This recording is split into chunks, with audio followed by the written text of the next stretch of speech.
Vamos já, podemos começar. Ok. Muito boa tarde a todos. Eu chamo-me Câmia Carvalho Abambras, sou oficial do Unicef para a área da secção de políticas sociais.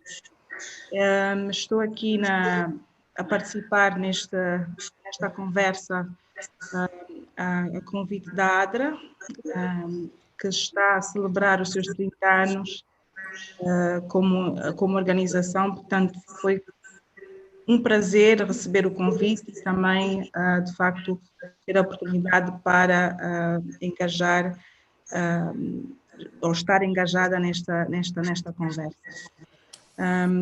O nosso debate tem como objetivo fazermos uma reflexão à volta do Orçamento Geral do Estado revisto, o Orçamento 2020 revisto, e temos aqui os nossos palestrantes, portanto, o Dr. Precioso Domingos, o Dr. Josué Chilundulo, o Dr. Sérgio Calundungo e o Dr. Carlos Cambuta. Portanto, já são pessoas conhecidas por nós todos. Queria primeiro dar bem-vindos a todos, realmente, os 4 palestrantes e também os colegas que estão a seguir, tanto pelo Zoom, pelo YouTube e pelo Facebook. Eu tenho a função de moderar o debate e, como disse, realmente é uma honra poder fazer isso. Temos 1h30 para podermos discutir temas que sabemos nós que podemos falar todo dia, não iremos falar nem tocar em todos os aspectos necessários para entendermos todos os temas, mas queria começar, para estruturar um pouco a nossa conversa, refletir em 2 aspectos principais para iniciarmos. É percebermos como é que, de facto, está-nos a entender essa revisão do Orçamento 2020. Sabemos nós que estamos numa situação extremamente complicada a nível global. O orçamento aprovado já em dezembro, realmente, já na altura era desafiante, foi uma aprovação que tinha já alguns desafios, particularmente em relação ao preço do petróleo, e nós estamos agora no 8º mês do ano e temos agora recentemente uma revisão do orçamento. Queria pedir a palavra primeiro ao Sérgio e também ao Precioso Domingos, em relação à caracterização desta revisão que foi feita, qual é de facto a novidade e qual é de facto o ponto de partida para esta revisão?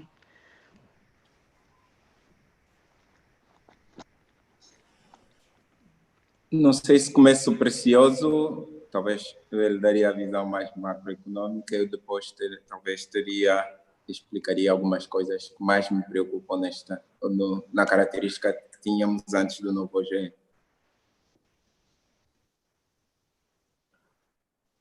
Alô? Alô? Vou pedir ao Precioso para ativar o microfone, exato. Pois. Penso que agora estou a ser ouvido. Está sim, por favor. Ok. Obrigado, Câmia Abrantes. Boa tarde extensivo a todos os telespectadores, ouvintes, a depender do modo com que cada um estiver a nos ouvir.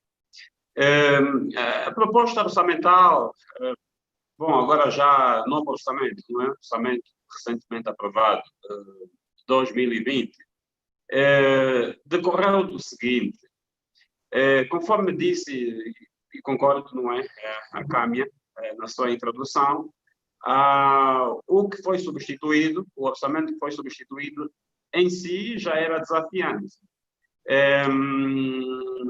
E, portanto, esta revisão é enquadrada de acordo com aquilo que são as explicações do governo, com o que está-se a passar ao nível do mundo, a pandemia, que abalou a economia global, portanto, nenhum país, sem exceção, deixou de ser afetado. É de reconhecer, sim, esta pandemia não poupou ninguém. Entretanto, quando nós olhamos para o orçamento, no fundo, o que está-se a dizer é que, pronto, a preocupação é a correlação entre a pandemia e o lado das receitas. Porque se as receitas não caíssem, o governo não teria necessidade de fazer a revisão do orçamento. E nós rapidamente nos apercebemos que, desta revisão, as receitas caíram do orçamento anterior para este novo, à volta de 27%. Ao passo que as despesas foram ajustadas, não no mesmo ritmo que a queda das receitas, mas em termos de apenas 9%.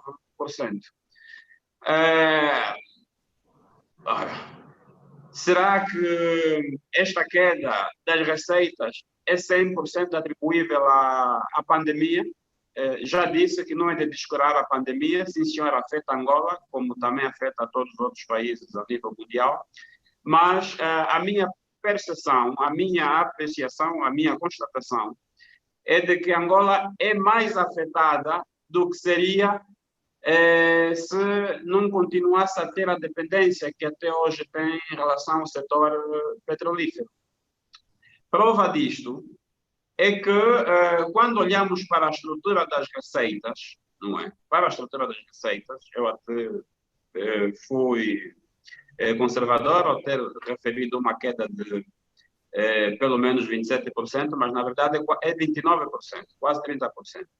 Nós vamos ver que o principal determinante para a queda das receitas é o setor petrolífero, ou seja, as receitas petrolíferas, que tiveram um impacto, uma posição de 35% sobre a queda das receitas totais. O setor não petrolífero, este cai apenas na ordem de 7%, uma queda de 7%. Então, quando nós colocamos as duas peças, setor petrolífero, por um lado, versus setor não petrolífero, nós vamos ver que, na verdade, Angola é, sim, senhor, afetada pelo Covid, mas, sobretudo, pela via do setor petrolífero. Mais uma vez, se a exposição da economia angolana ao setor petrolífero não fosse, ou não continuasse a ser essa que até hoje nós temos, talvez não tivéssemos o impacto que hoje estamos a ter. Consequências assim rápidas. Não nos esqueçamos que, desde 2018, nós temos um novo Plano Nacional de Desenvolvimento, PDE, de 2018-2022, que de resto coincide com o atual ciclo político também, e desde o início do ciclo do PDN e deste ciclo político que o orçamento, o tema principal do orçamento passou a ser dívida pública. Por causa do peso considerável, assustador do serviço da dívida no Orçamento Geral do Estado. Foi assim em 2018, foi assim em 2019 e também está a ser assim em 2020. E o serviço da dívida, basicamente, entra no orçamento, mas infelizmente não tem que ver com despesas de hoje. O serviço da dívida, apesar de consumir mais de 50% do orçamento geral do Estado, desde o início deste ciclo político, deste PDN, tem que ver com despesas em relação ao passado. Ou seja, nós estamos a passar a ter orçamentos em que, do ponto de vista daquilo que são as receitas normais, expectáveis pelo Tesouro Nacional, nomeadamente receitas de impostos, taxas e outras, elas em si competem com despesas que já foram incorridas no passado. Se tivermos que ter em conta também as despesas propriamente do presente, nomeadamente com a saúde, com a máquina administrativa do Estado, educação e outros setores, quer dizer, aí nós vemos as dificuldades, como é que a gestão orçamental em Angola tem sido muito difícil. E esse peso excessivo do serviço da dívida no Orçamento Geral do Estado tem condicionado, então, as ditas despesas do presente, ou seja, estamos a falar do Orçamento Geral do Estado 2020, e então as pessoas tendem a relacionar as receitas que se prevêem arrecadar com as despesas que também se prevê realizar neste mesmo ano. Mas, enquanto continuarmos com o problema do serviço da dívida, que ainda é pesado, nós vamos ter digamos, o governo a ter dificuldades de executar ou implementar ou tornar real o Plano Nacional de Desenvolvimento. E eu penso que o próprio governo tinha reconhecido isto rapidamente, só para terminar esta parte, e o Ministério das Finanças tinha uma estratégia com a qual eu também concordava, que era, bem, a dívida é um problema. Por um lado, nós temos o amontoado, que é o estoque da dívida. Este amontoado vai sendo diluído através de pagamentos anuais e que tem se refletido no orçamento em termos de serviço da dívida. Até aí tudo bem. Mas que uma das condições que o país tinha que se impor, autoimpor-se, é não ter mais orçamentos deficitários. Isto é, que as despesas coincidissem no limite com aquilo que são as receitas, e se as receitas ultrapassassem as despesas, melhor, justamente para permitir resolver o problema do endividamento e o país concentrar-se em questões do desenvolvimento. Mas, infelizmente, essa estratégia foi interrompida, tudo porque o Orçamento Geral do Estado de 2020 apresenta um déficit na ordem de 4% da riqueza prevista para 2020, do Produto Interno Bruto, o que significa a interrupção, por enquanto, dessa estratégia de controlo do endividamento e de, a partir do Orçamento Geral do Estado de 2020, passarmos a ter um peso menor do serviço da dívida. Portanto, essa estratégia, por enquanto, está interrompida, o que, de resto, coloca maiores preocupações e levanta também mais incertezas em relação ao médio prazo. Obrigado. Muito obrigada. Precioso fez um excelente enquadramento da questão macroeconómica e realmente a situação, particularmente das receitas, às vezes, versus as despesas e o esforço que já estava a ser feito. E eu agora queria perguntar ao Sérgio, portanto, com esta realidade macroeconómica e a situação de uma crise sanitária global, a pandemia, o que mais está a dizer sobre esta revisão deste orçamento? É oportuno? Foi portanto, no seu timing, podemos dizer assim, ou é uma coisa que, de facto, a nível social, a nível de governação, não muda muito, tendo em conta que já estamos a preparar o orçamento, ou tem que se preparar já em menos de 45 dias, o orçamento 2021. O que nos diz o Sérgio sobre, ainda neste entendimento, de o orçamento ser revisto e ser aprovado pelo Parlamento, com todo aquele processo, e o que isso significa para nós, não é? Para a sociedade civil, para o cidadão comum?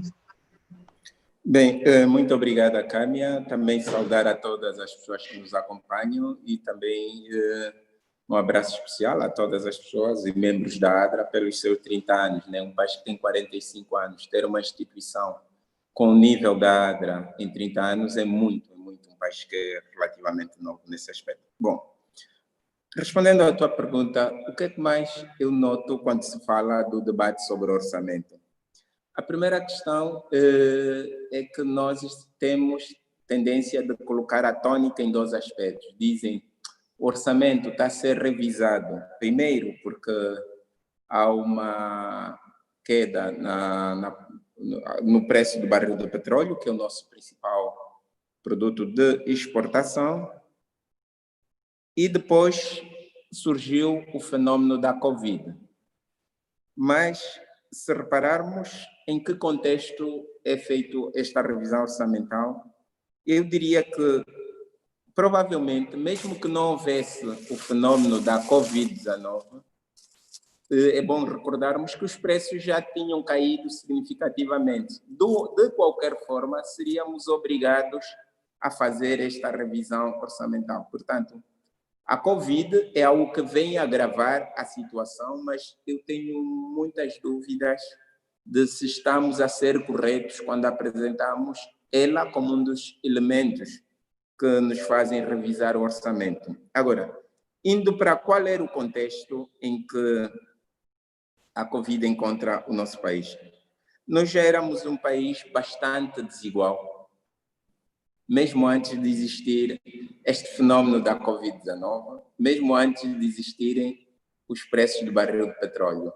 E o Orçamento Geral do Estado é uma grande oportunidade para reduzir, ou devia ser uma grande oportunidade para reduzir as desigualdades existentes, quer as de gênero, entre homens e mulheres, mas também, sobretudo, as desigualdades que já são expressas pelo coeficiente de Gini. Isso gera um fenômeno. Antes não precisou de haver Covid. E a tendência clara era que, por causa da recessão econômica, havia uma parte significativa das famílias restava uma perda dos seus rendimentos. Inclusive, a tendência angolana demonstrava claramente que nos próximos dias, mesmo não havendo a Covid, fruto da situação econômica que vivíamos, muitas das famílias atingiram pontos tais de vulnerabilidade que iriam, nos próximos tempos, inevitavelmente, cruzar no ascendente ou ascendente a linha da pobreza. Este era um primeiro caso que, com a Covid ou sem a Covid, fruto da recessão econômica, estava a acontecer. Outra questão que também era importante perceber era que o nosso sistema de saúde já estava a sofrer uma grande pressão. Ele não tinha já de per si capacidade de resposta para situações correntes, o paludismo e tal. É importante perceber que mais de 50% das ocupações de cama nos nossos hospitais são por doenças que podiam ser evitadas. E muitas delas relacionadas com fraco acesso à água e saneamento. Estes problemas já existiam antes de haver o fenômeno da Covid. Provavelmente a Covid só vem exacerbar, porque dizem que um dos mecanismos potentes de proteção é o acesso à água e o saneamento, e obviamente nós, que já antes deste fenômeno tínhamos esse problema, haverá naturalmente um agravamento da situação e o orçamento, teoricamente, deveria corrigir isso.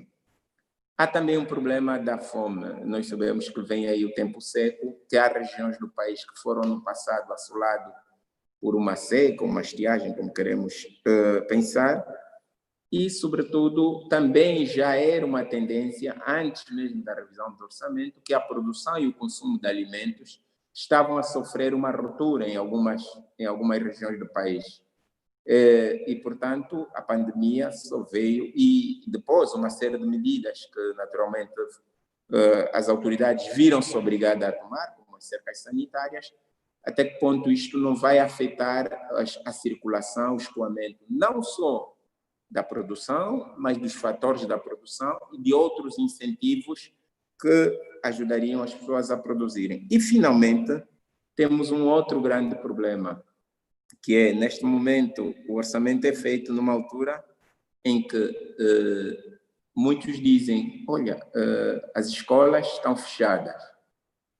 A solução de educação à distância, via televisão e tal, não é acessível à grande maioria dos angolanos por causa das desigualdades estruturais que já temos.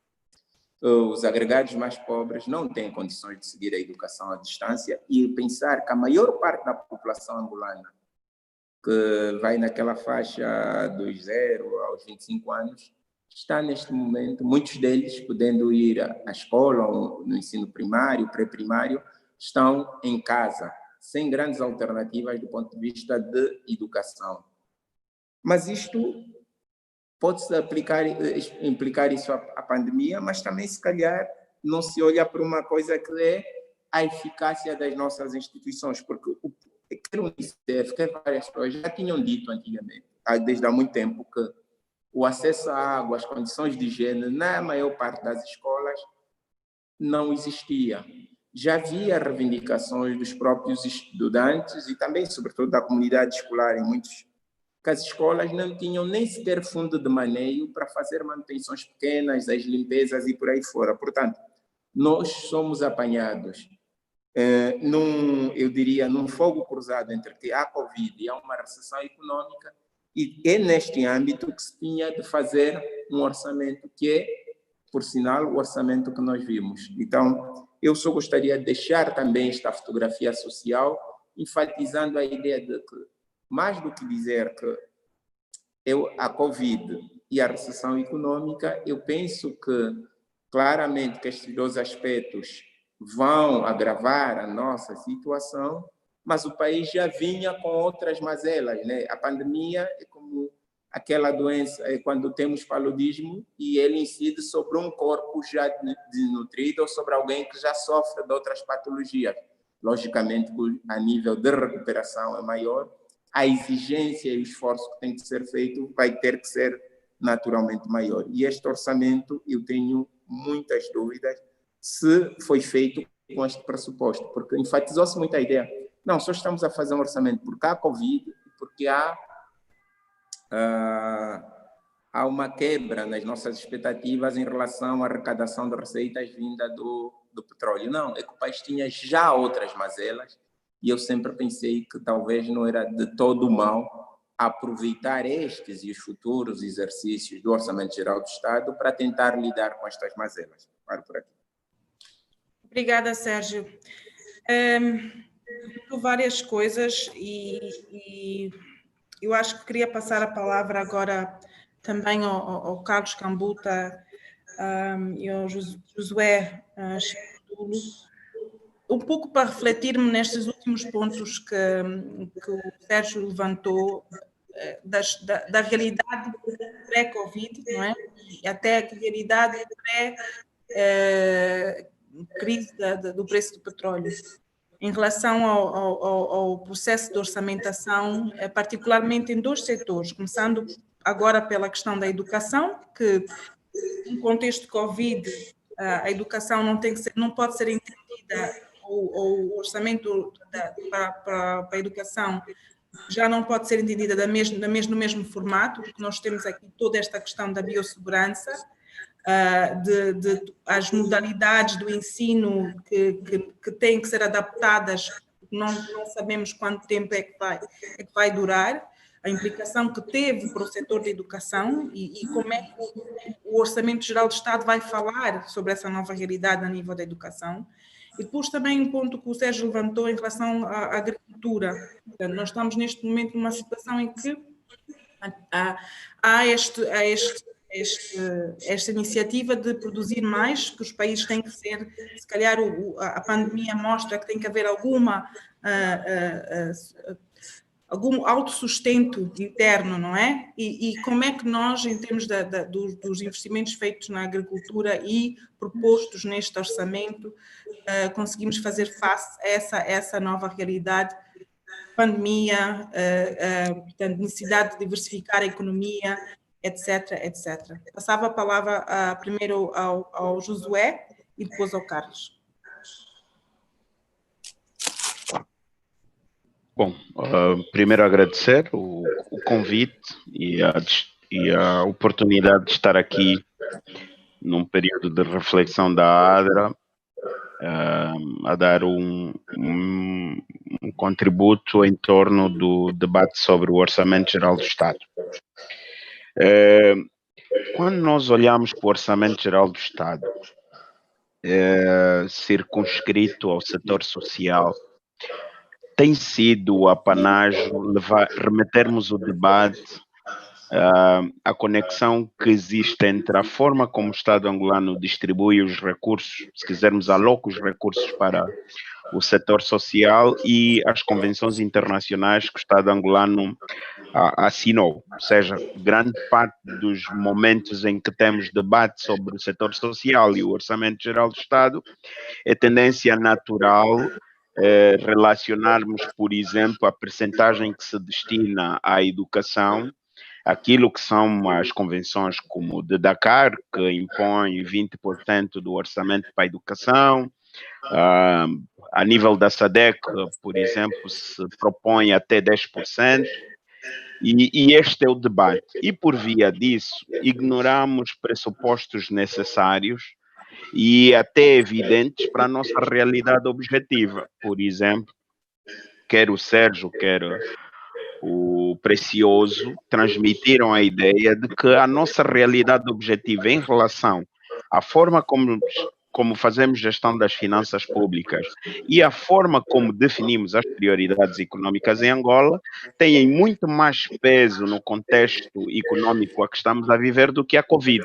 Se quisermos, a Covid é a cereja colocada sobre um bolo amargo, que já tinha um conjunto de ameaças. A derrocada do mercado de petróleo era anunciada, a questão da corrupção, a baixa qualidade das despesas públicas, a não evidência da diversificação da economia, ou seja, nós já tínhamos aqui um conjunto de embustes, se quisermos, pontos de estrangulamento, que por si só acabaram por ser agravados com o confinamento social. Então, para o setor social, mais do que discutirmos a perspectiva das rúbricas e os seus valores percentuais, nós temos que passar a discutir o orçamento sob a perspectiva de objetivos estratégicos propostos e objetivos estratégicos alcançados. E isso nos remeteria ao quê? Nos remeteria a avaliarmos a capacidade de execução dos recursos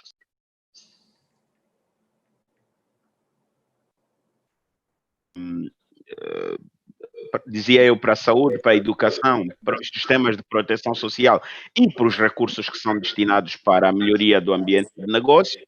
Também deveríamos olhar aqui a possibilidade de até que ponto existe capacidade de realizar todos os recursos que são destinados. Se olharmos para números, por exemplo, a média de execução orçamental desde 2014 até aqui é de quase 60%. Há setores, sim. Alô? Não sei se me estão a ouvir. Há setores...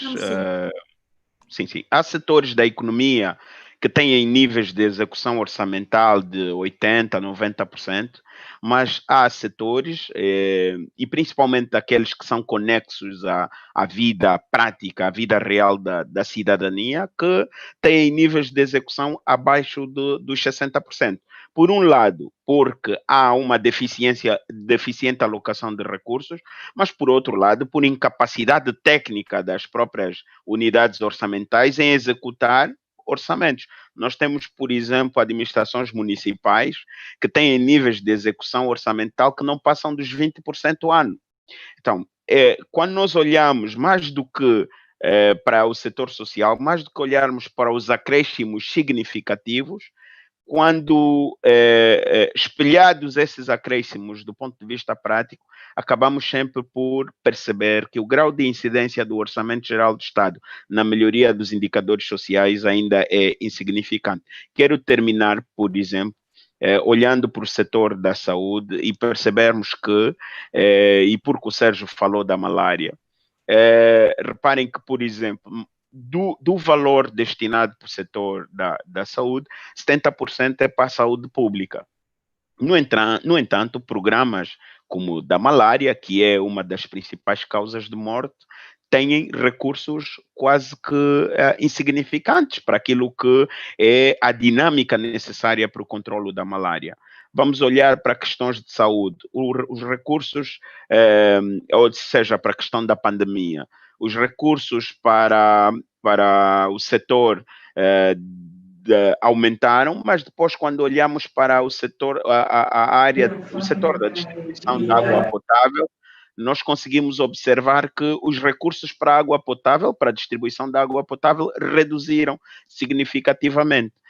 Água que é condição sine qua non para a realização da higienização, que é um pressuposto para o controle da pandemia. Então, quando nós saímos dos chavões, dos valores agregados, e destruímos, entre aspas, o orçamento, percebemos que nas rúbricas necessárias, conexas ao combate à pobreza, conexas à melhoria do ambiente de negócio, conexas à melhoria da condição de vida dos cidadãos,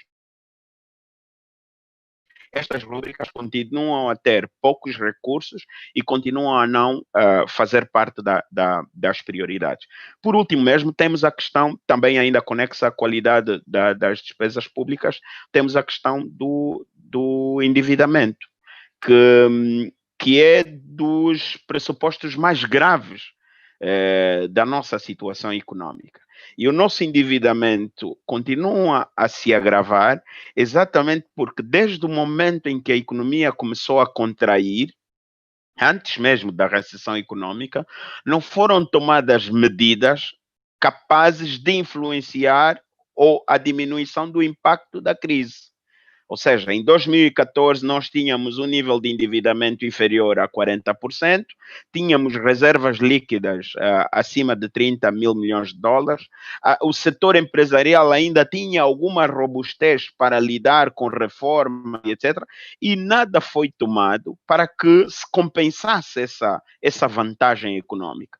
A verdade é uma que de lá para cá, a condição de vida dos empresários piora, a condição social dos angolanos piora, porque os indicadores, quer sob a perspectiva multidimensional, quer sob a perspectiva da linha da pobreza, não é? Continuam a agravar-se e, na base disso, que é pior, as finanças públicas continuam a ser deterioradas. Daí estarmos hoje num dilema que vai exigir muita inteligência econômica para sairmos do marasmo em que estamos.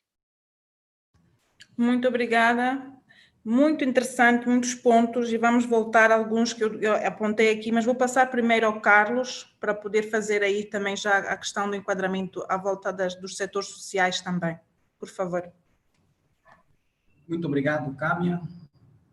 Permita-me rapidamente agradecer a todos que nos acompanham, em especial ao OPSA, ao Precioso Domingos e ao Josué Chilundulo por terem aceito este desafio de fazermos uma reflexão em torno do Orçamento Geral do Estado revisto para o ano de 2020. Este agradecimento é igualmente extensivo à Rede Angolana da Sociedade Civil e Educação para Todos, com a qual temos estado a fazer reflexões sobre o Orçamento Geral do Estado para o setor da educação.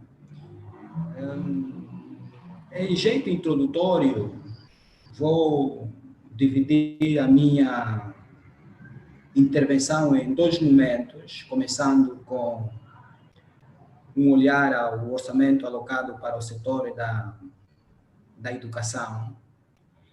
Em primeiro lugar, dizer que existem inconsistências entre as prioridades políticas inscritas no Plano de Desenvolvimento Nacional para o quinquênio 2018-2022 e a afetação de recursos.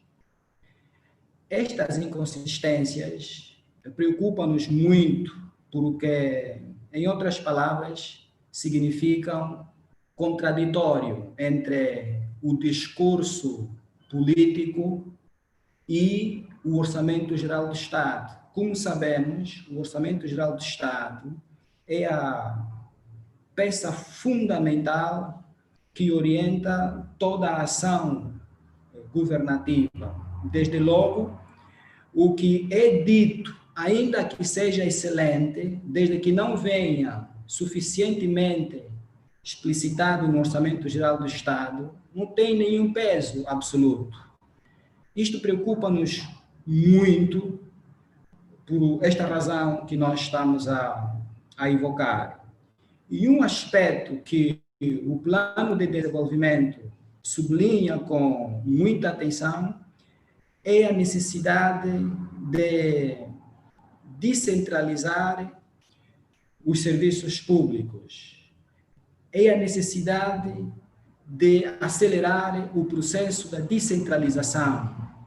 Creio que este é um aspecto fundamental, porquanto sabemos que o país vai registrando elevados índices de pobreza, por terem um modelo de desenvolvimento ainda centrado ou concentrado, se assim nós preferirmos. Daí que hoje não constitui uma dúvida por parte de todos nós de que o caminho passa necessariamente pela descentralização, pela efetivação das autarquias locais. Mas isto, como digo, não vem bem patente no orçamento revisto para 2020. Olhando para a educação, sabemos nós todos que existem ainda dificuldades de acesso e de qualidade. Em nosso entender, estes problemas não vão ser resolvidos apenas pelo acréscimo de recursos financeiros. Ora bem, é bom que haja este acréscimo, como agora se verificou, que houve um aumento de 5,29% para 6,47%. Como disse muito bem o Josué, embora este montante esteja muito longe dos compromissos de Dakar, a verdade é que é uma nota positiva ver este acréscimo. Mas desde o momento que este acréscimo não está suficientemente explicado sobre a sua relocação dentro do setor, não nos ajuda também a compreender em que medida é que houve realmente um aumento de recursos. E isso ajuda-nos a compreender as dificuldades por que passam as escolas. Eu abro aqui um parênteses para dar um exemplo muito recente da circular que foi exarada pelo Ministério da Educação, exigindo os professores para poderem retomar a atividade letiva. O feedback que estamos a ter é que muitos professores estão a queixar-se da ausência de meios de segurança nas escolas. Portanto, as escolas não têm água, as escolas não têm o álcool gel, nem tão um pouco as máscaras as escolas efetivamente dispõem. Estamos a falar apenas de professores. Imaginemos se estivéssemos em plena época de regresso às aulas. Certamente que seria um caos autêntico.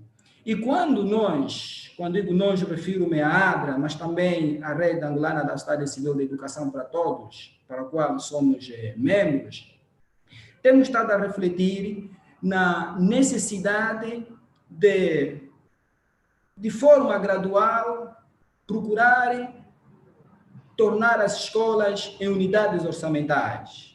Ou seja, que as escolas possam ter uma autonomia financeira.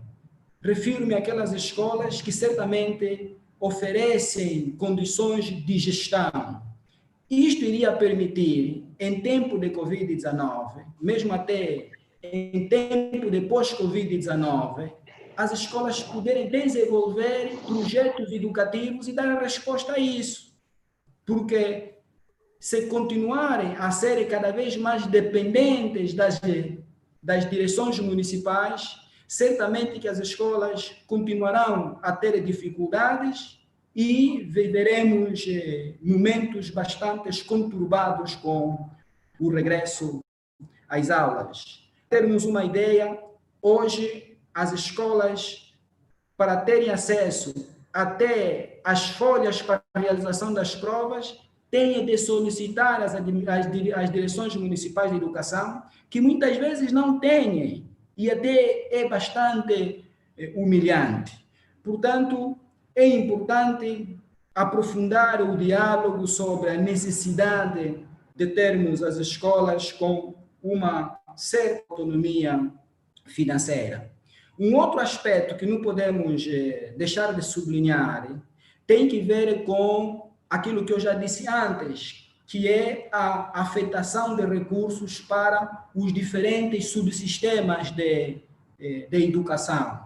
Continuamos a verificar, digo continuamos porque tanto no orçamento inicial de 2020, como no orçamento revisto, uma parte significativa de verba alocada para o setor da educação vai para o ensino superior.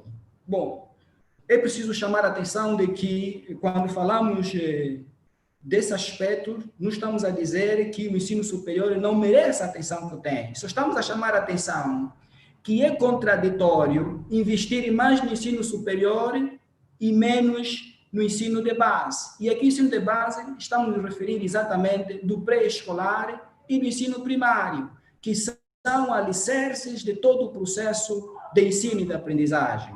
Como sabemos, quanto mais investimento for feito no ensino pré-escolar, estamos a falar de creche, jardim de infância, e no ensino primário, melhor, porque os alunos estarão preparados para poder ter sucesso nos subsequentes níveis de ensino.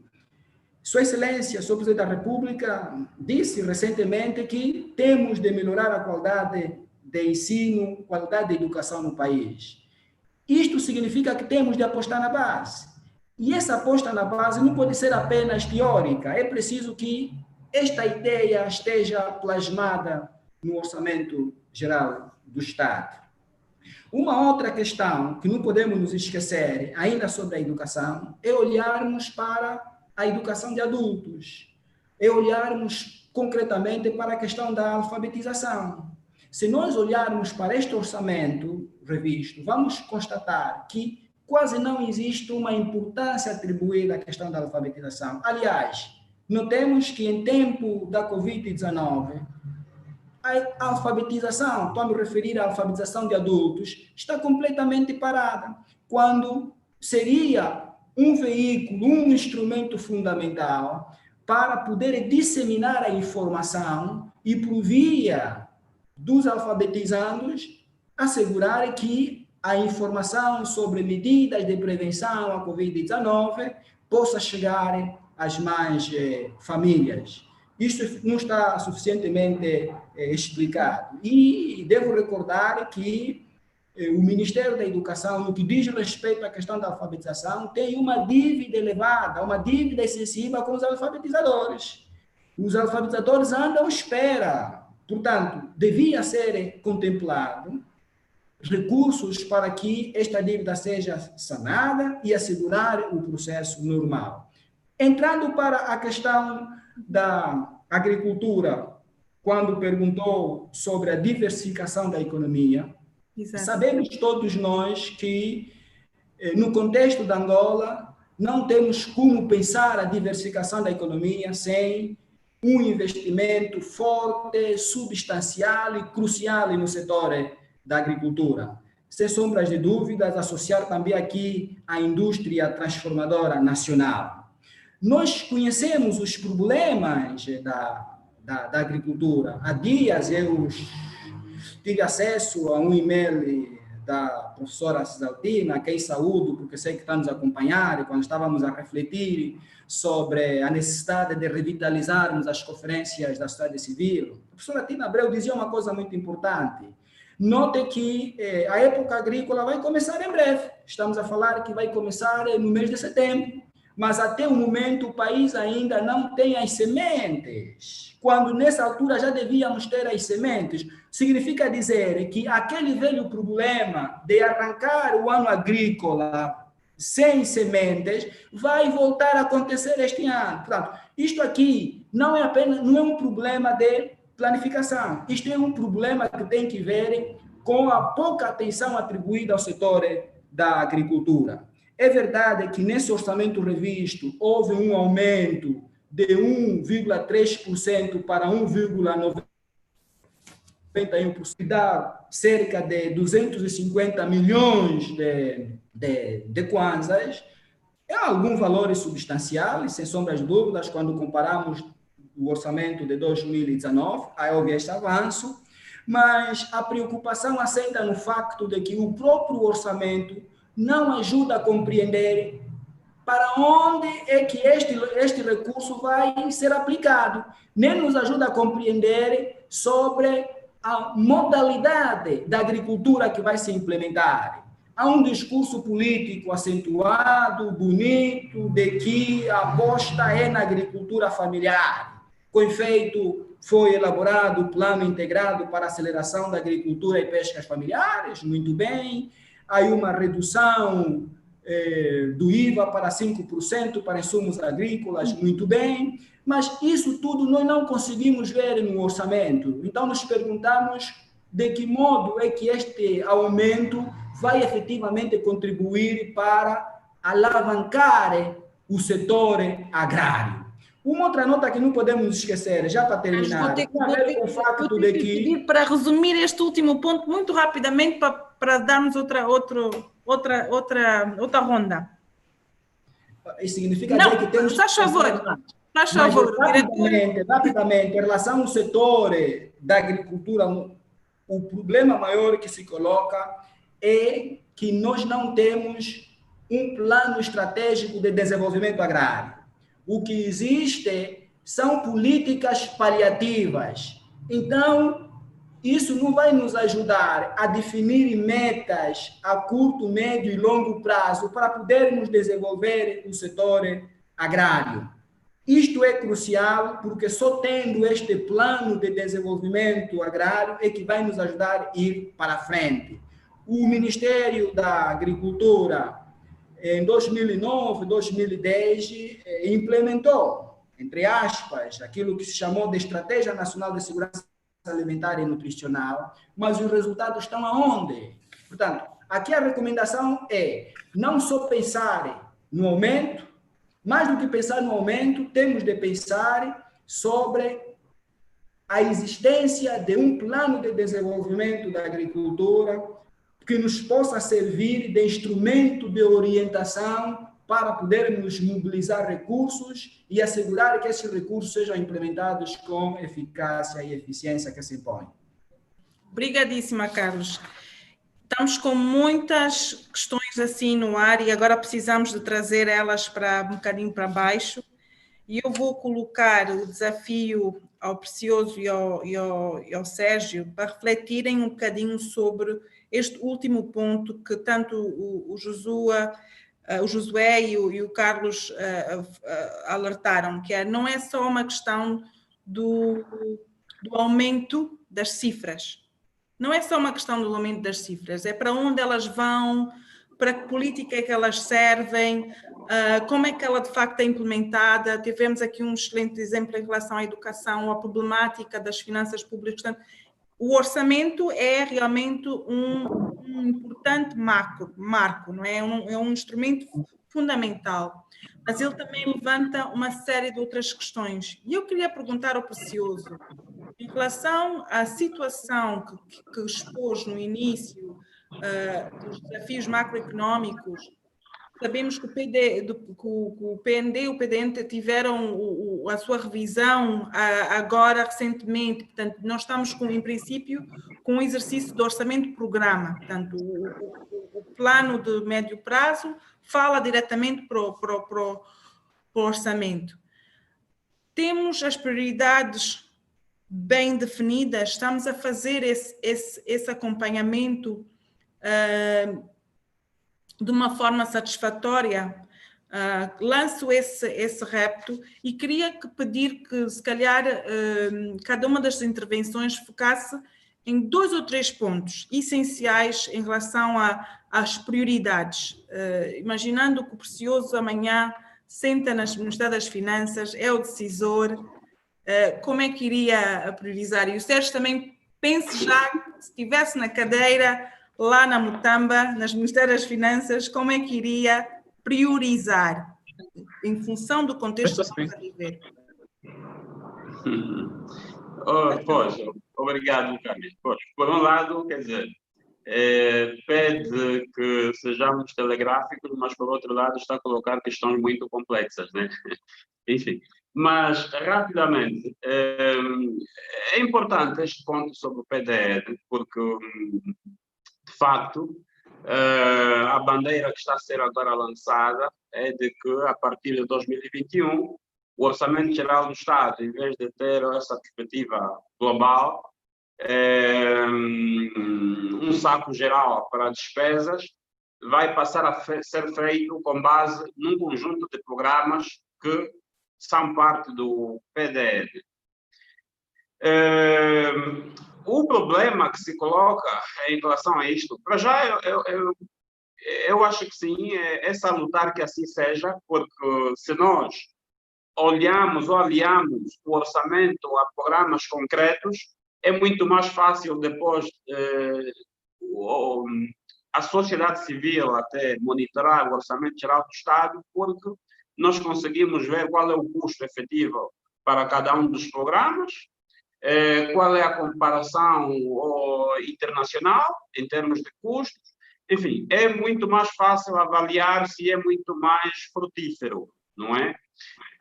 Agora, nós não devemos nos esquecer daquilo que é a estrutura atual do Orçamento Geral do Estado.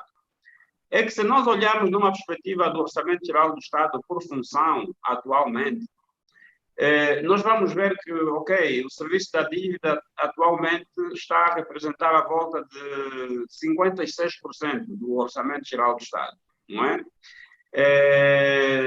Depois, temos as funções de soberania, onde está o governo, está o parlamento, estão os tribunais, com cerca de 20% do Orçamento Geral do Estado. Depois é que temos as funções sociais, não é? Saúde, educação e por aí fora, à volta de 18%. E, finalmente, temos o setor produtivo, com cerca de 7%. Então, se nós temos uma estrutura orçamental assim constituída, em que ainda que coloquemos a dívida pública de parte, mas que as próprias funções de soberania é que são dominantes em termos de consumo do orçamento, o risco que nós temos aí é que os tais programas que podem ser colocados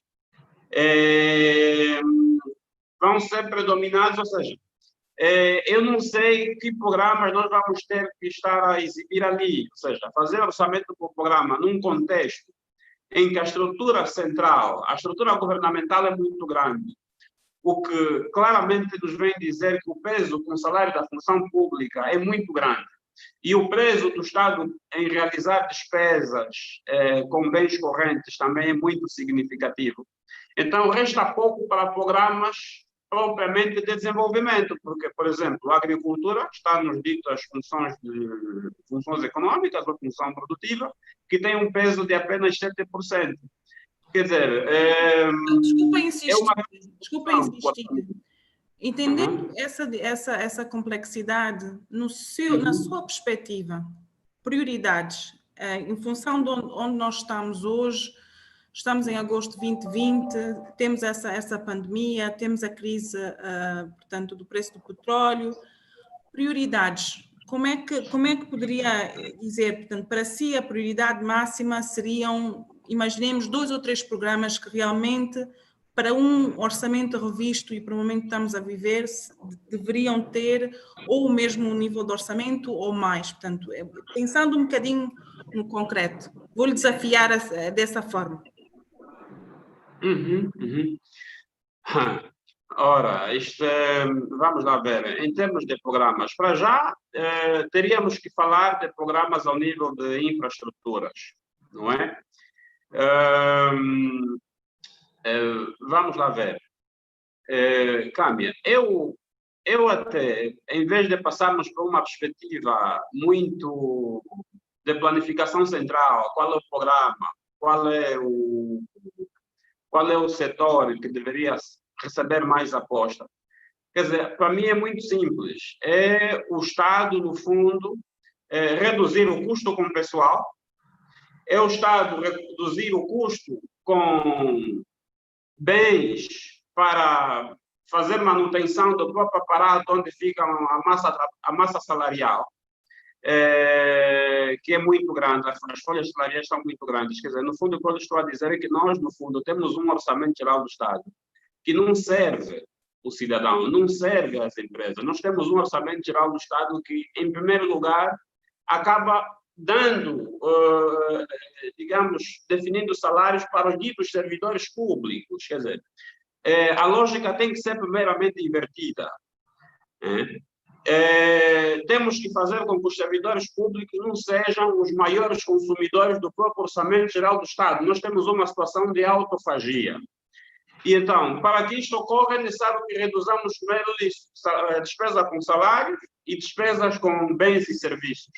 Depois, se libertarmos isso, despesas com salários, despesas com bens e serviços, então, aí o Estado passa a ter menos necessidade de contrair endividamento. O Estado liberta o mercado de capitais para permitir que as empresas consigam se financiar, porque o dito setor privado que todos nós achamos que tem que ser promovido, tem que ser libertado, para passar a dinamizar a economia, depende, no fundo, dessa dimensão do Estado, que depois tem que se financiar para consumir o crédito que poderia ir para o setor agrícola, poderia ir para outros setores, onde todos que tivessem livre iniciativa quisessem intervir. Depois, o foco do Estado, do ponto de vista de projetos, para mim, seriam mais projetos ligados às infraestruturas, não é?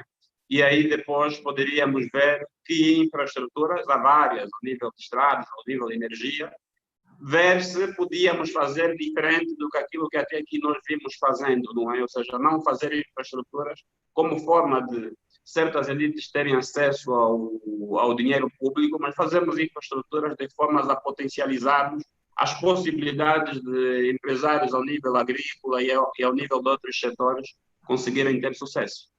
Muito obrigada, Precioso. Foi bem concreto. Sérgio? Bom, tentando ser muito concreto, e o teu desafio era interessante. Não que eu tenha alguma ambição em ser ministro das Finanças, mas eu te digo, se eu fosse ministro das Finanças, coisa que espero que nunca venha a acontecer comigo, porque seria uma desgraça, eu focaria-me em 3 aspectos tão simples, tão práticos. Podem começar hoje e não exige dinheiro. O primeiro é assegurar que todos os cidadãos, a qualquer hora do dia, de forma acessível, tivessem acesso a toda a informação que se produz no ciclo do orçamento de forma atempada. O que é que isto produz? Produz que, se eu me tivesse enganado e colocado no orçamento uma clínica dentária, atempadamente as pessoas iam fazer e a indignação pública ia fazer recuar. Isso contribui para a qualidade de despesa. Faz com que, se no PIM tivesse escrito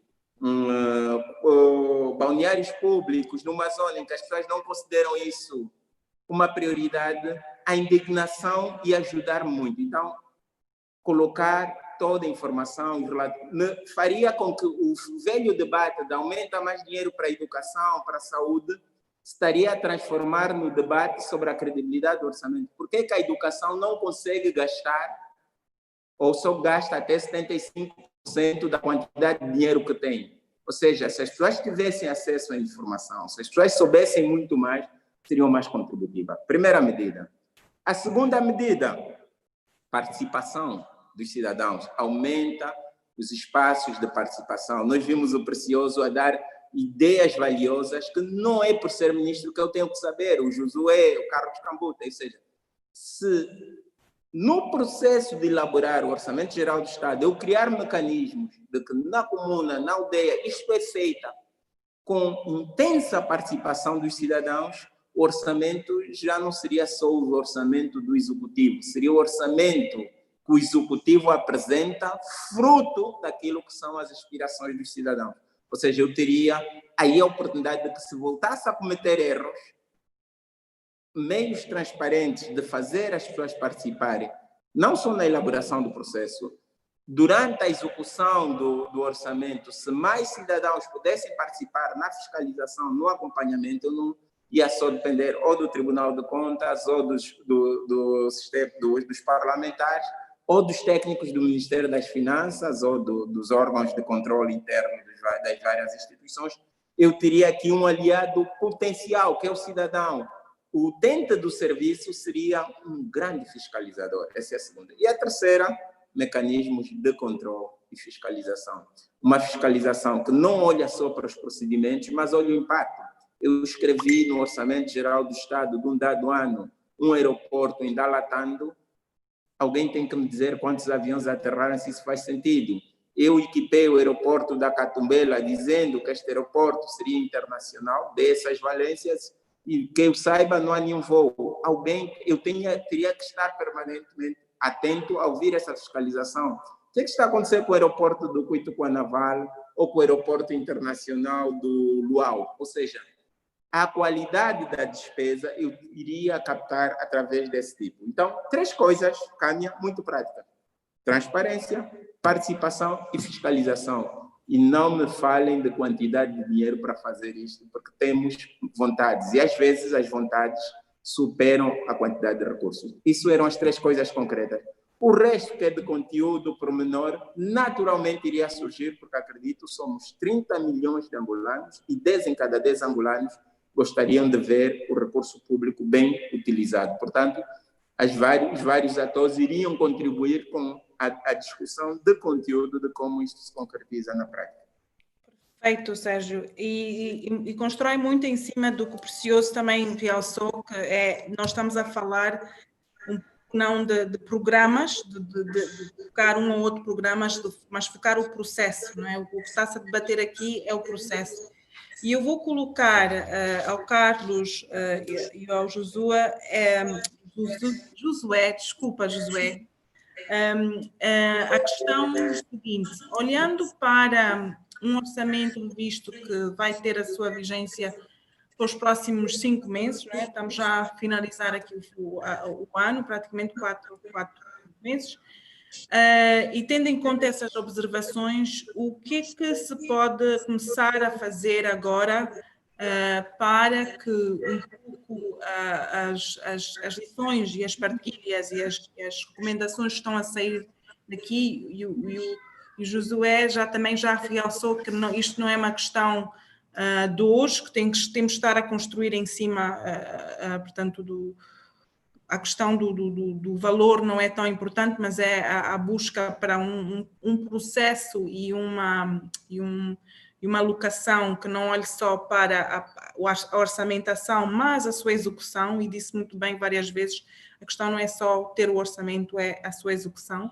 Então, o que é que no seu ver, nesse debate também pode sair aqui como recomendações, já pensando, hoje é revisto aprovado, sim senhora, estão aí as rúbricas, mas o que é que precisa de estar já pensado para o 2021?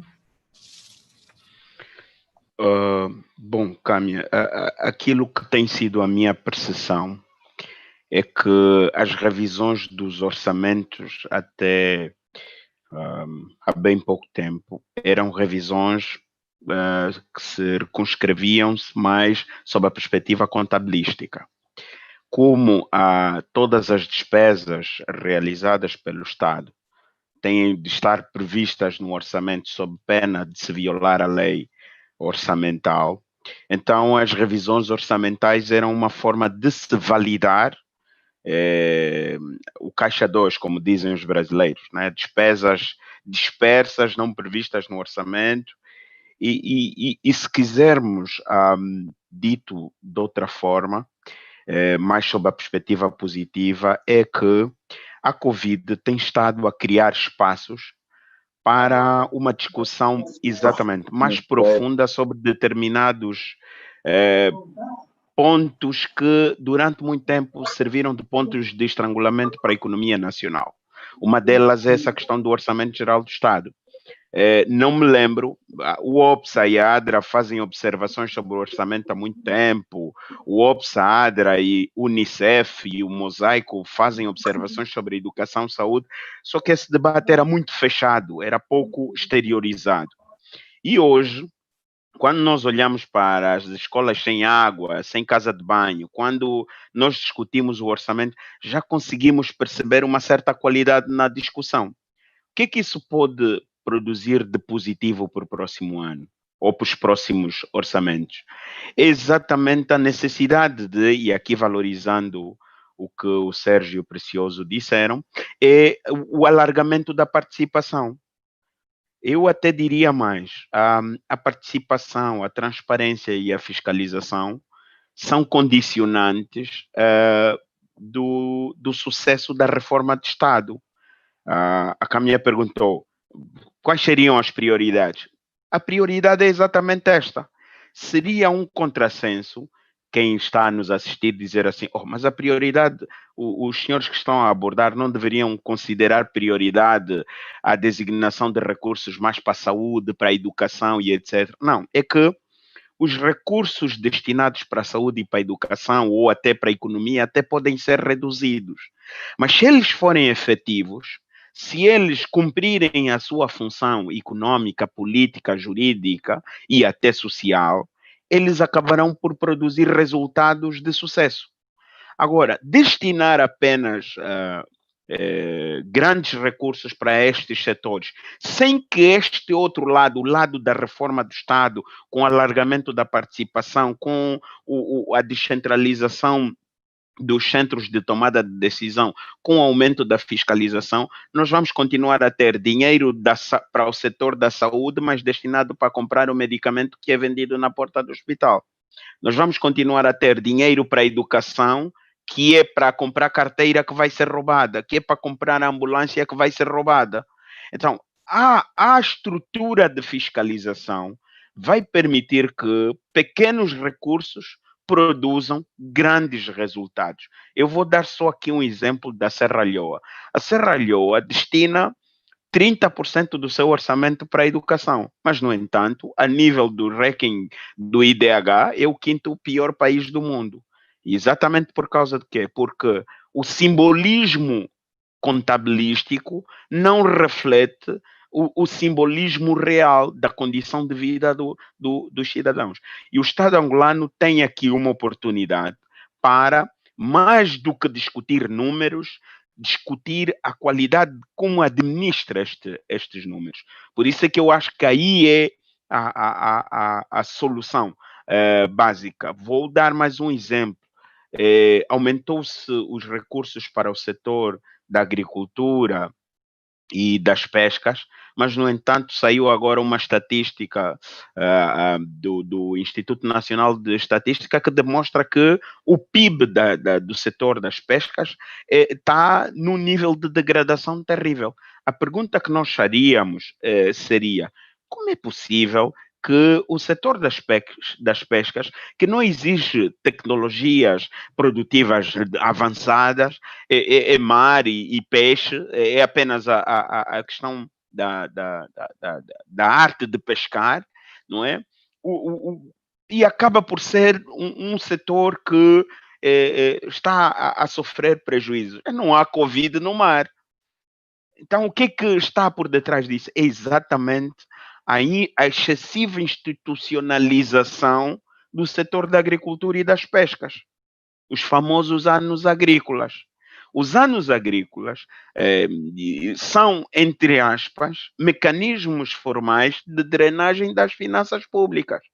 Se os dinheiros destinados para a abertura, para as questões protocolares, fossem gerados, se quisermos, linhas de financiamento para os setores, com taxas de juros bonificadas, com um nível de fiscalização para que o dinheiro financiasse exatamente o empresário do setor das pescas ou da agricultura, de certeza que o efeito multiplicador seria maior do que a perspectiva de que o Estado é que compra barco, o Estado é que oferece barco, o Estado é que compra trator, o Estado é que oferece trator, e por detrás disso tem o quê? Aquilo que o Precioso disse, é apenas atividades para garantir emprego de muita gente que fica nas instituições com níveis de produtividade muito baixos. Então, a reforma que depende mais de vontade política do que de disponibilidade financeira é sim o primeiro passo que o governo angolano deve adotar como uma forma de aceleração à agregação de qualidade da despesa pública. Tudo o resto virá por arrasto, se quisermos, como efeito multiplicador. Perfeito e muito claro. Carlos, passe-lhe a palavra. Muito obrigado, Câmia. Eu subscrevo a importância da participação, da fiscalização, da transparência do Orçamento Geral do Estado, contando com os próximos desafios que temos para frente. O que me preocupa, Kâmia e distintos companheiros e companheiras que nos acompanham, é saber que a importância de tudo isso que estamos a falar, concretamente a participação, está plasmada nas políticas de orientação do governo, mas que nós não conseguimos concretizar isso, porque se olharmos para o Plano de Desenvolvimento Nacional, vamos constatar que existe um eixo que se chama reforço da democracia, o reforço do exercício da cidadania, a boa governação.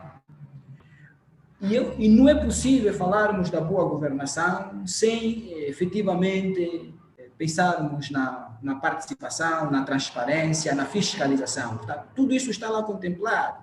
A minha preocupação é o que está a faltar, então, para que possamos materializar todos esses princípios. Por essa razão, retomando aquela questão que colocou, nomeadamente, o que podemos fazer para o próximo orçamento, em termos de definição de prioridades, eu penso que, no atual contexto, o próximo orçamento deveria centrar a atenção, pelo menos em 3 aspectos. Há um aspecto que tem que ver com um forte investimento no setor da educação, e aqui não refiro a educação apenas do processo de ensino e aprendizagem, não refiro-me apenas à educação formal, mas refiro-me aqui fundamentalmente à necessidade de desenvolver uma série de ações que ajudem os cidadãos a perceber a importância da democracia participativa e, com isso, materializar aquilo que está escrito no próprio Plano Nacional de Desenvolvimento, que é o orçamento participativo. Ou seja, existe um decreto presidencial, que é o decreto 235/19 de 22 de julho, que institucionaliza o orçamento participativo, precisamente para que os cidadãos possam participar no processo de elaboração do orçamento. Isto permite que os cidadãos possam atribuir maior importância a essa discussão e, por via disso, assegurar o processo de fiscalização, porque não é possível assegurar a fiscalização se eles não tiverem acesso à informação. Mas desde o momento que participam no processo e que têm acesso a essa informação, certamente que poderão assegurar a fiscalização. Então, eu penso que essa questão do orçamento participativo é fundamental ser materializado no próximo orçamento, portanto, o orçamento de 2021. Um outro aspecto, o Executivo tem de fazer um esforço de materializar a ideia da diversificação da economia por via da agricultura e agricultura familiar. Os dados são bastante encorajadores. O relatório do SEIC, relatório econômico do SEIC de 2018, diz claramente que a agricultura emprega cerca de 45% da força de trabalho em Angola. 95% da agricultura familiar é que desbrava a terra. Estes são dados que devem motivar qualquer decisor político a atribuir uma maior importância a este setor e, com isso, evitar que o governo gaste cerca de 300 milhões de dólares anos somente na aquisição de produtos básicos, produtos que certamente encontram resposta no plano nacional. Um outro aspecto que o orçamento de 2021 deve prestar muita atenção é ativar aquele objetivo que está também plasmado no Plano Nacional de Desenvolvimento, que é a promoção de um desenvolvimento harmonioso e equilibrado entre as províncias. Este orçamento, tanto inicial como revisto, é um orçamento que é bastante desequilibrado, porque continuamos a ter um orçamento que aloca mais recursos para a estrutura central. Numa era em que se fala da descentralização, não faz sentido que a estrutura central tenha mais recursos do que os órgãos da administração local do Estado. E eu penso que os critérios até aqui usados para a alocação de recursos para as diferentes províncias também precisam ser aprofundados. Eu penso que o critério da dimensão territorial, da densidade populacional, este tipo de critério deve ser indagados, porque se forem sempre estes, certamente que teremos um desenvolvimento não harmonioso. Como consequência, a questão do êxodo rural poderá continuar, a questão de verificarmos as principais cidades do país cada vez mais cheias, também efetivamente poderá continuar. Tudo porque continua a se utilizar critérios que, em meu entender, não fazem muito sentido. Um critério que deveria ser considerado no orçamento para 2021, que já começou a ser elaborado, é olhar pelo nível de pobreza por localidades. O Instituto Nacional de Estatística, para depois de muito tempo fazermos críticas se produz informação ou não, nesses últimos 5 anos, temos de reconhecer que tem estado a produzir uma informação que ajuda a tomar importantes decisões de políticas para a governação do país. O último relatório de pobreza, o chamado relatório de pobreza multidimensional de Angola, diz-nos a situação da pobreza por municípios. Exato. Se o Cunene, concretamente o município do Coroca, é o município mais pobre, faz sentido que na elaboração do orçamento não possamos nos esquecer daquela localidade. Se o relatório está nos dizer que, em termos de regiões, a região leste do país, portanto, Lunda Norte, Lunda Sul e Mochico, são províncias mais vulneráveis à situação social, nós não podemos nos esquecer de utilizar este critério durante o processo de elaboração do Orçamento Geral do Estado. Obrigada, Carlos. Eu estou aqui a olhar para as perguntas e eu gostaria de pedir, porque nós temos agora muito pouco tempo, eu acho do meu lado, não sei se tocamos em tudo o que tínhamos aqui a questão da justiça, tínhamos, pronto, falámos um bocadinho de água e saneamento e de outros setores que no cartaz vinham os vários setores sociais, mas eu acredito que nós tocamos neles e focou-se muito mais portanto, na importância do orçamento do que necessariamente um enfoque sectorial, mas eu acho que isso é benéfico para todos e para toda essa discussão. Mas temos aqui algumas perguntas no chat, mais concretamente há uma preocupação em relação ao crescimento populacional, se os orçamentos estão a fazer de facto esse acompanhamento e essa leitura deste boom populacional que Angola realmente está numa fase com o dividendo em termos populacional muito, muito favorável. Isto é uma coisa que é vista no orçamento, não é? Há uma preocupação que até certo ponto foi um bocadinho tocada pelos palestrantes, que é em relação à execução, não é? Os programas que são de facto aprovados, os orçamentos, prioridades, programas, portanto, se são realmente implementados e como é que isso se reflete na vida do cidadão. Falou-se aqui, também está chamada a atenção, justiça e proteção social. Eu também ia dizer que nós não falamos quase nada da proteção social, mas agora o Carlos tocou num assunto que é realmente portanto, o relatório da pobreza multidimensional a nível dos municípios e os programas que estão a surgir. Portanto, nós temos aqui algumas ações que estão a ser implementadas. Eu acho que é de conhecimento de muitos que nós, a nível do Unicef, estamos com um programa das transferências sociais monetárias que portanto, que é uma implementação para a questão da proteção social, e como é que isso tem que ser realmente entendido, e para além do projeto do Unicef, tem o grande projeto do Banco Mundial, que é o Quenda, que está precisamente a trabalhar nestes municípios mais afetados pela pobreza, portanto fez essa seleção, essa priorização.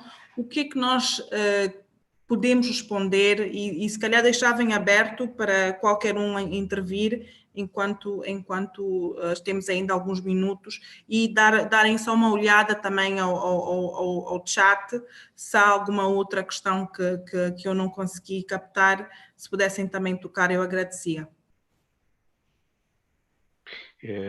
Se me permite, a questão da educação e da saúde, que explicam também o sentido multidimensional da pobreza. Nós estamos a ver a sua câmara. Pode ligar a sua câmara, por favor? Peço desculpas. Na verdade, sim. Dizia eu que a questão da saúde e da educação, que explicam o sentido multidimensional da pobreza, não é? Que remetem, acho que a quase 52% da população, e depois, se melhorados, explicariam a evolução do IDH, né? Que é o Índice de Desenvolvimento Humano. Se a gente sair desses indicadores de avaliação qualitativa da condição de vida das populações e remetermos esses dois elementos na avaliação do custo de vida, vamos perceber que também saúde e educação explicam grande parte das variações do índice de preço ao consumidor. Ou seja, a nível da variação do índice de preço ao consumidor, que também explica a inflação, saúde, educação, transporte e o acesso ao alimento são 4 variáveis que são demasiadamente graves no peso do orçamento das famílias. E isto é apenas para agregar valor àquilo que o Cambuta disse, que se o Estado decidisse, por via da sua agenda política, minimizar o custo do transporte, o custo do acesso ao alimento, o custo do acesso à educação e o custo da saúde no orçamento das famílias, por si só já agregaria, de certa forma, muito valor às famílias angolanas. Porque depois disso, tudo o resto é explicado por causa disso. Quer dizer, como ele não tem educação, tem que pôr o filho numa escola privada ou tem que tornar o filho analfabeto. Como ele não tem um sistema de saúde funcional, tem uma esperança média de vida muito baixa, tem baixa nutrição, há um conjunto de elementos que a nutrição está conexa à segurança alimentar. Se diminuis o custo do acesso ao alimento, também minimizas o impacto da má nutrição. Então, há elementos que são conexos a si mesmos e que no final vão resultar na melhoria dos indicadores sociais. Por isso, a questão da proteção social, mais do que tornarmos as pessoas pedintes, por via desse, que são programas bons de emergência e etc., que têm que ser apoiados numa circunstância, nós temos que pensar a médio e longo prazo. Bié, Benguela, Kwanza Sul, que são as províncias com maior incidência de pobreza, o IJ, têm todas uma riqueza agrícola que envergonha-nos dizer que a população do Bié passa fome. A população de Malange passa fome. Quando são terras, quer do ponto de vista da riqueza hídrica, quer do ponto de vista do microclima, estão aí condições ambientais para que a agricultura se realize.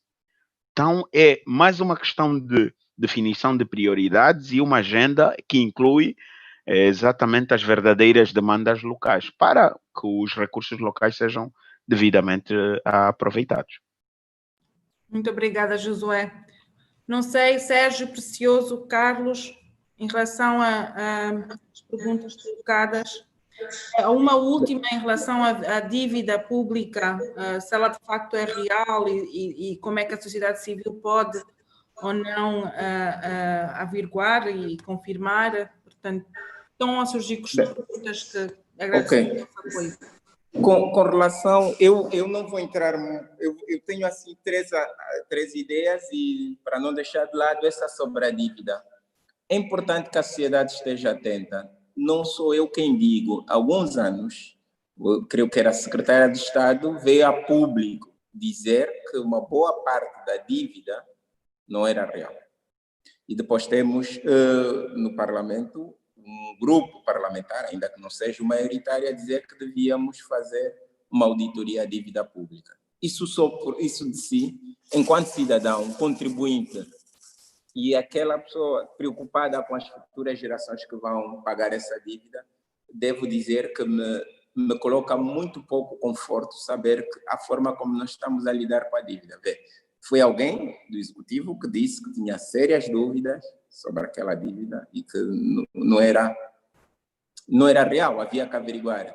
E depois 25% da dívida, né? Da dívida. E, portanto, só isto, eu acredito que numa situação normal, deveria criar uma onda de pressão positiva, entre aspas, sobre o executivo para que, desculpa, a vocês foi confiada a gestão do erário público. Há uma dívida aqui que é reconhecida oficialmente que não é, 25% não é pouco dinheiro, por favor, pronuncie-se.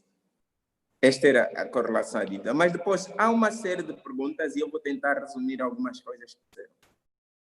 Há uma tendência muito grande em Angola quando se fala de alguns assuntos, sobretudo só com relação ao GS. Se eu disser, há pouco nível de participação, me vão dizer, olha, isto está no programa, no PND há um aspecto que diz aumentar os níveis de participação.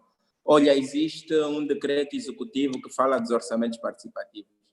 Nós somos angolanos e mais do que ninguém sabemos que o papel aceita tudo. Ou seja, mesmo no Orçamento Geral do Estado, não é por ele ter sido aprovado aquele volume de dinheiro que é aquele volume de dinheiro que vai ser gasto. Se calhar é a altura de começarmos a pensar na credibilidade do orçamento e dizer por que em determinados setores, em determinadas rubricas, não se gasta nem sequer tal como estava previsto e noutras se gasta. Começarmos a exigir um pouco de explicações a esse nível. A segunda questão é a qualidade da despesa, que é um debate que não se fala muito. Todos nós queremos que aumente o orçamento para a educação, todos nós queremos que aumente o orçamento para a saúde, em vários setores que são a nossa preocupação. Mas não há um grande debate sobre a distribuição dos orçamentos dentro de um setor. Se devemos priorizar a medicina curativa, a medicina preventiva, se vamos priorizar os hospitais, os grandes hospitais ou os hospitais de primeira linha, aqueles que estão mais próximos do cidadão. Não há um debate sobre a qualidade dos gastos. Estas obras que as estradas, né, apontam já, alguém fala da antiga estrada nova, né? Essas estradas que são arranjadas e desaparecem do mapa como se não existissem. A qualidade dessas obras, a qualidade dos equipamentos que se compram, não há um debate muito sério sobre isto. E, finalmente, só para dar um exemplo muito concreto, é o que acontece. Nós estamos a dizer, aumenta o dinheiro para o setor da educação, sim, mas isso vai ser mais salários?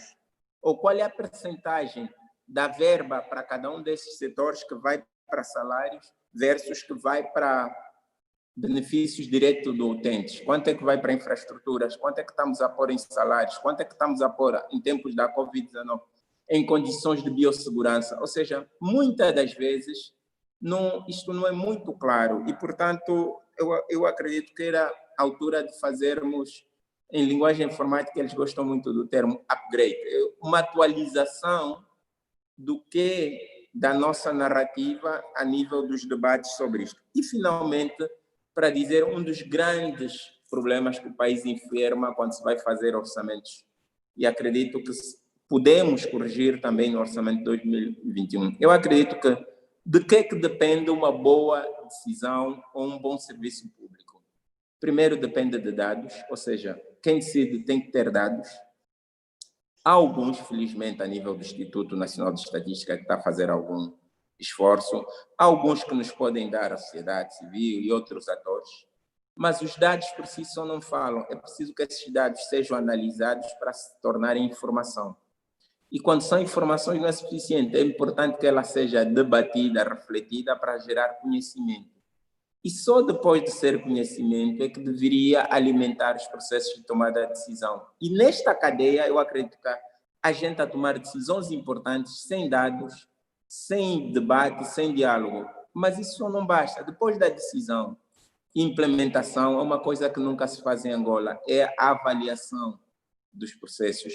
Dá-me a impressão que não se faz um grande esforço de avaliar, ou seja, por isso é que às vezes estamos a fazer mais do mesmo, esperando resultados diferentes, o que é claramente fora da lógica. Bom, portanto, era isto que eu queria dizer. Eu sou daqueles que acredito que há aqui uma grande margem de melhoria e muitas dessas mudanças não precisamos de ter mais recursos, de ter outras instituições ou de ter outras pessoas à frente das instituições.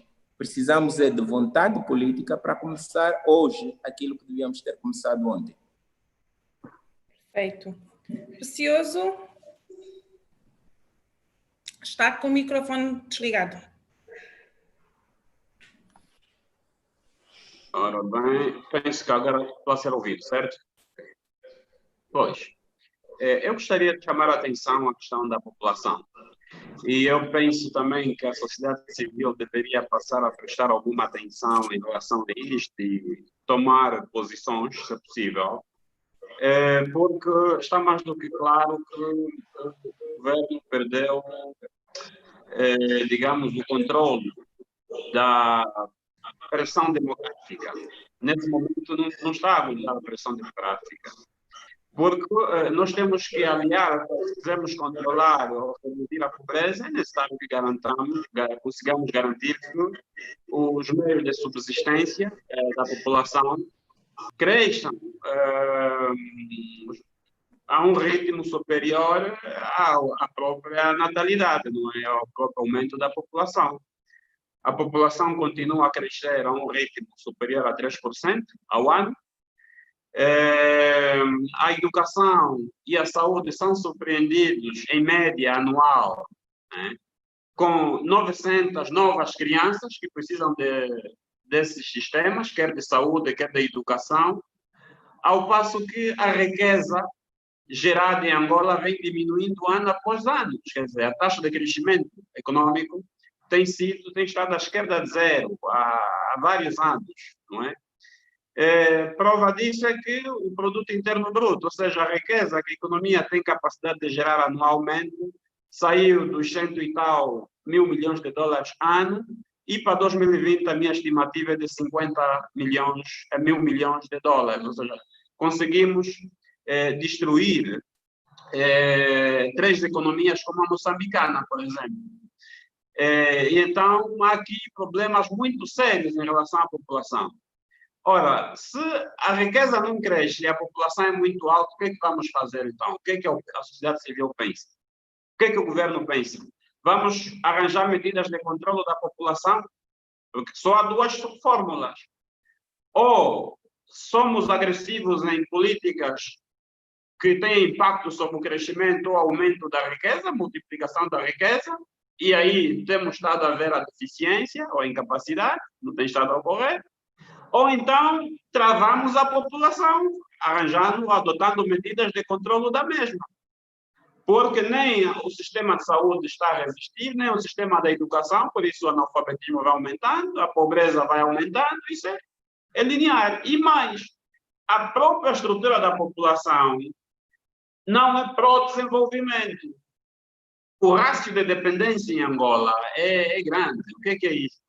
Ou seja, a nossa população, apesar de jovem, tem mais pessoas que não estão ainda em idade para ingressarem no mercado de trabalho, e estas crianças, quando conjugadas com os idosos, ok, não são a maioria, mas quando conjugadas, esses são muito mais do que aquilo que são a população economicamente ativa. Então, isso gera um rácio de dependência muito grande, praticamente de um adulto, quer dizer, cada angolano que pertence à população economicamente ativa, olhar para 3 angolanos que não pertencem, portanto, não fazem nada, portanto, ou são crianças ou são idosos. Então, nós temos que pensar nessas políticas de desenvolvimento de forma muito a sério. Portanto, era só para levantar este ponto. Obrigado. Muito obrigada, excelente ponto. Carlos? Eu não sei se os nossos colegas da ADRA estão a controlar o tempo, porque já estamos com mais 10 minutos, mas passava a palavra ao Carlos até nos darem o sinal. Obrigado. Tenho breves comentários sobre a proteção social e a dívida pública. Bom, em relação à proteção social, eu devo dizer que este orçamento revisto e até os orçamentos anteriores não são a favor da proteção social obrigatória, ou de base, se nós preferirmos. São orçamentos a favor da proteção social e contributiva, porquanto grande parte de verbas alocadas para esta função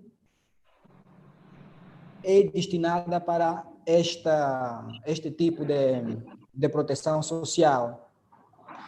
Eu penso que é necessário fazer a inversão. Há pouco tempo fiz referência de dados sobre a pobreza.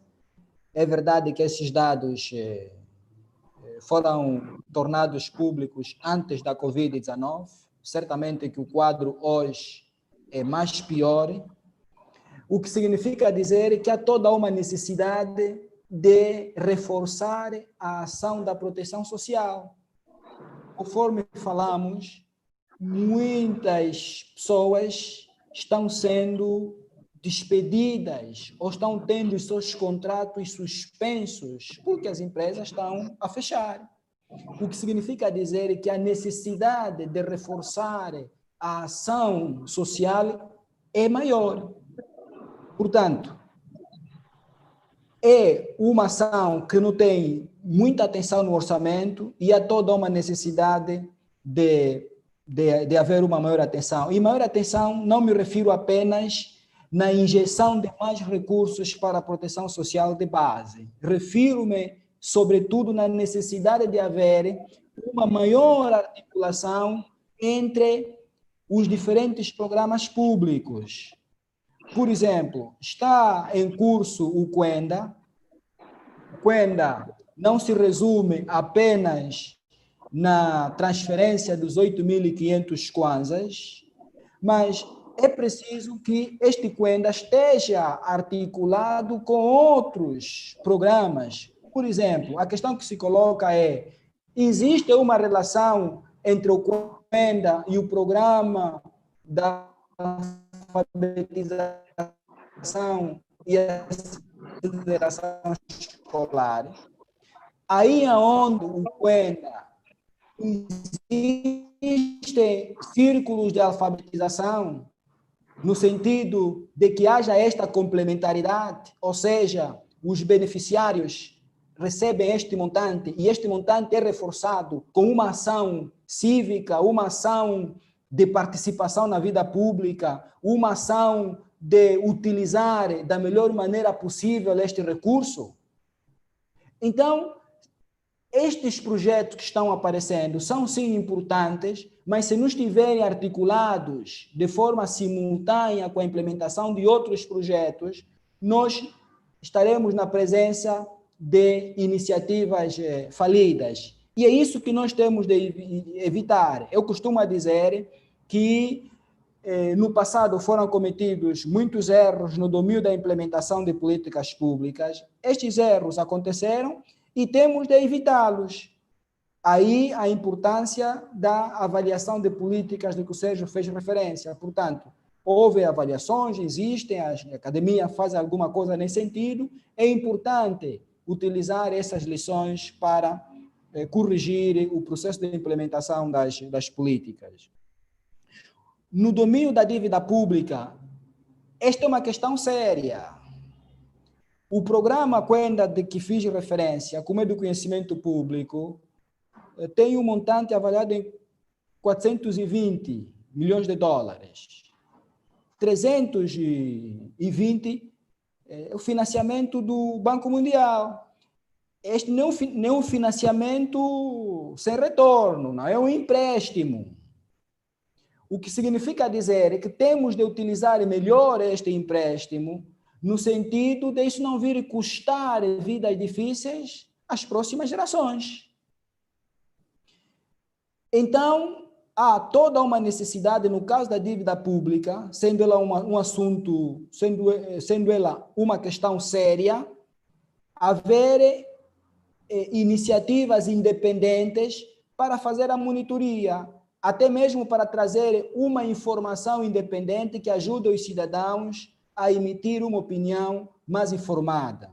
E podemos recorrer aqui na SADC, concretamente em Moçambique, vamos encontrar experiências locais que penso que pode ser também fundamental para o nosso país, no sentido da sociedade civil poder desempenhar uma ação mais eficaz, mais eficiente nesta matéria da monitoria da dívida pública. Por exemplo, haver um observatório que possa desencadear uma série de ações que vão desde identificação de fontes de financiamentos, alocação deste financiamento, porque a informação existente é bastante dúbia e há toda uma necessidade de haver um trabalho de rastreio que possa efetivamente nos ajudar a compreender qual é a dívida pública e onde é que essa dívida pública foi implementada e como podermos evitar isto nos próximos tempos. Muito obrigada, Carlos. Eu acho que nós já estamos a 17 minutos depois do nosso combinado, portanto, era de 1h30, já estamos com mais de 17 minutos. Eu só preciso de agradecer, de facto, este rico debate, esta rica partilha de ideias. Uma das funções da moderadora também é para poder um pouco resumir o que foi dito. E olhando para os 4 preleitores e para os 4 participantes, eu só escolhi algumas palavras-chave para cada um dos intervenientes. Portanto, o Sérgio, a questão do upgrade da discussão, acho que ficou comigo, portanto, que neste momento já está um processo de upgrade, né, de nós elevarmos a discussão. A questão da partilha da informação para uma melhor gestão à volta do orçamento, a participação e a fiscalização. Portanto, isto são os pontos que vou retirar dos várias coisas apresentadas. Em relação ao Precioso, acho que focou muito nas questões da questão macroeconómica, portanto, a necessidade de, agora principalmente com essa última intervenção em relação à questão do crescimento proporcional, a necessidade de olhar para o planeamento para o futuro, o impacto, por exemplo, do serviço da dívida, a questão do real valor do orçamento na vida das pessoas também ficou muito claro. Em relação ao Carlos, eu acho que enfatizou muito bem todas as questões à volta da educação, particularmente a questão da alfabetização, a agricultura familiar e a questão da descentralização, que ficou muito bem entendida como é que o orçamento devia falar para estas 3 questões. E o Josué falou também muito da questão da reforma, portanto, que o orçamento não pode ser entendido de uma forma isolada, mas para ter, de facto, o impacto que ele precisa de ter, tem que ser acompanhado por uma visão da reforma do Estado, da reforma do processo de governação, a questão da participação e da qualidade da despesa. Então, eu acho que com este resumo que faço das várias intervenções, queria mais uma vez agradecer ao Sérgio, ao Carlos, ao Precioso e ao Josué por este rico debate. Foi para mim, de facto, uma honra poder fazer esta conversa com vocês.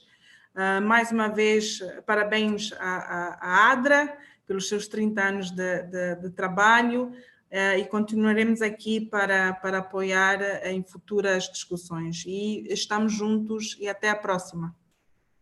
Obrigado, Câmia. Nós, ADRA, que agradecemos a sua disponibilidade. O Unicef é um parceiro estratégico no sentido de que temos uma visão comum para Angola e para nós é sempre uma satisfação contar com a vossa habitual colaboração para exercícios de cidadanias como este.